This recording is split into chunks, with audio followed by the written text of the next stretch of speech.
What, are you recording? Go. We're here today with Donna. She's got herself a home garden. And Donna, what are you picking? I am picking green beans.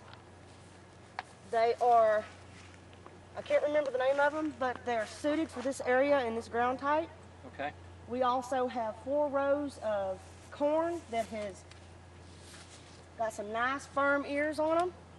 And it looks like we're going to get probably anywhere from 4 to 5 ears per stalk. So that's a pretty good corn production right there. Let me see one of your beans. Is that a bean or a pea? These are beans. These are green beans like you would buy at the store. And what do you do with these? You just eat them straight, or you put them into a... Now you can put these with a little bit of bacon and some water. Like that, okay to And pick? yeah, that one's good. A little bit of bacon covered with water, but you want to snap the ends off and then snap them into, you can leave them whole or snap them into about 1-inch snap beans and cook them. If they're fresh, you want to cook them for about 30 to 45 minutes. If they come from the can, you can do them just like you do at the store. Throw them in, warm them up, and they're done. But I can mine with the bacon already in the jar when I put it up in my canner. How many times have you been able to come through here and pick all this? You have to pick every 2 days. Every 2 days. And then you store what you've picked in the refrigerator in a sealed container until you get enough, a pretty good bowl to do about 10 jars at a time. So you're having to can almost every weekend for right around, I want to say right around a month to 6 weeks. So if you're looking at canning every weekend for a month to 6 weeks at 10 jars a weekend, you're getting up to 60, 80 jars? Yeah. 60 to 80 jars. And I also have my bell pepper, which you can also freeze or can. Getting a lot just out of these few plants. Yeah, these are my producing plants on this end. They have produced more than the front row did at all. Now, do you remember what type of fertilizer you used in this 13, garden? 13, 13. Triple 13. Triple 13. That's a good all-around fertilizer for peas and beans. Some types of peas will put nitrogen back into the soil, so you should not use a high nitrogen content fertilizer like a 2100 or a 16612. You should use a balanced fertilizer like a triple 13. Or maybe even triple 10. If your soil's a little acidic, maybe go with a triple 10. Golly, Donna. And I still have blooms that will produce more green beans over the next 3 to 4 weeks.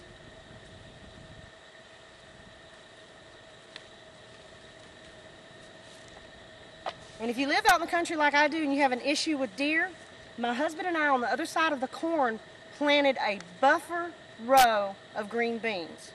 This way the deer coming from the woods won't touch my corn, they nibble on those green beans, and they don't touch my producers. And if you'll plant some squash and zucchini in with your beans, the deer will not eat the squash and zucchini. So whenever the squash and zucchini plants get up real big, the peas will be in with those and the deer won't bother them. I'll have to try that next year. Yeah. What else do you have planted down here? You have some peppers? I have black beauty, yellow, red, and regular green bell pepper.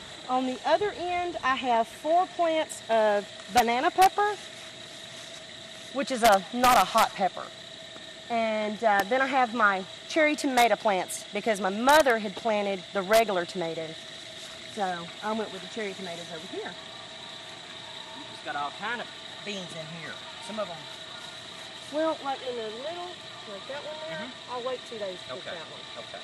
Those there, I'm going to give them a couple of those. Okay. Okay. You have some bell peppers. You want to get a picture of the bell peppers over here, Chrissy? Yeah, that's my better plant. Yeah. There's some bell peppers right there. Now you want to let they're all green right now, but the colored ones like the black beauties and the yellow and the red, when they mature, they will actually change color, and that's when you pick them. Let's take a look at the watermelons. Or what is this? Donna, what is this that you have planted here? These are watermelon. They're the good old-fashioned watermelon that my grandmother used to plant. They do real well in this soil. Here's a baby watermelon right there. And the good thing about watermelon is once you pick them, they can, if you keep them dry in a cool area, they'll stay good for a month, 3 weeks, 6 weeks. They'll stay good for a while before you have to eat them. Whoops. And what else? Do you have cool, some dry area. Cool, dry area. Yes, sir. All right, now what about cantaloupes? Did you plant any cantaloupes? I did, but we had an issue with the cantaloupe. I had the whole plot here planted. Okay.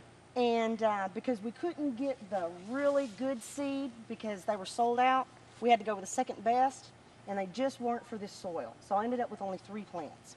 Okay. So you live and learn in gardening. Yep. Your tomatoes down here look like they need a little bit of water. They're kind of dry. But you got, what are these, cherry tomatoes? Yes. Mother planted the big ones, as I'd said before, over her house. Okay.